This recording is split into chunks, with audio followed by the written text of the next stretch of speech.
તો મિત્રો આજે ગણેશ ચતુર્થીનો 7મો દિવસ છે, તો આપણે ગણપતિ દાદાના સૌપ્રથમ દર્શન કરી લઈશું।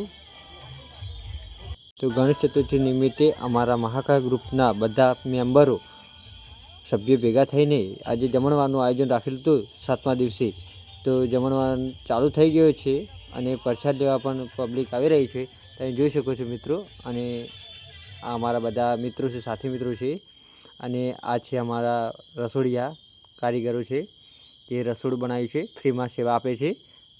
અમારા મહાકાય ગ્રુપ તરફથી ધારજી ભગતનું સન્માન કરવામાં આવ્યું હતું અને તેમને પણ ગણેશ ચતુર્થી નિમિત્તે અમારા મહાકાય ગ્રુપને બહુ ટેકો કર્યો છે અને એમને બહુ યોગદાન પણ આપ્યું છે પ્રસાદીમાં, અને કોઈ પણ રીતે અમારે યોગદાન પણ આપ્યું છે ગણેશ ચતુર્થી નિમિત્તે, એટલે એમનું અમે સ્વાગત કર્યું છે અને સાલ ઉડાડીને। અને તમે જોઈ શકો છો મિત્રો કે ગરબા પણ ચાલુ થઈ ગયા છે અને રાસ ગરબા રમવાનું ચાલુ થઈ ગયું છે, એટલે પબ્લિક પણ આવી ગઈ છે અને રમી રહી છે રાસ ગરબા।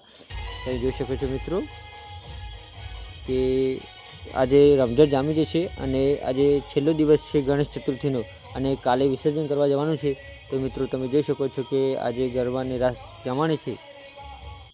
તમે જોઈ શકો મિત્રો કે આરતીનો સમય થઈ ગયો છે અને અમારા એવા ગ્રુપના અજીતભાઈ મેમ્બર છે અને તમે જોઈ શકો છો કે એ પણ આરતી હવે ઉતારી રહ્યા છે, આરતી ચાલુ થઈ ગઈ છે।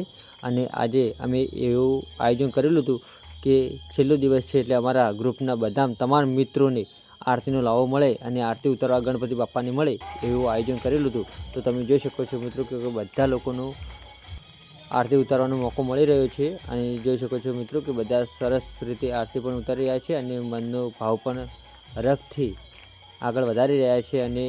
અને આવો જ પ્રસંગ ગણપતિ બાપ્પા અમને હર વર્ષે અને હર રોજ કરાવતા રહે અને આવો સંગઠન અમારું મહાકાય ગ્રુપનું બન્યું રહે એવી પ્રાર્થના કરીએ છીએ ગણપતિ દાદાને।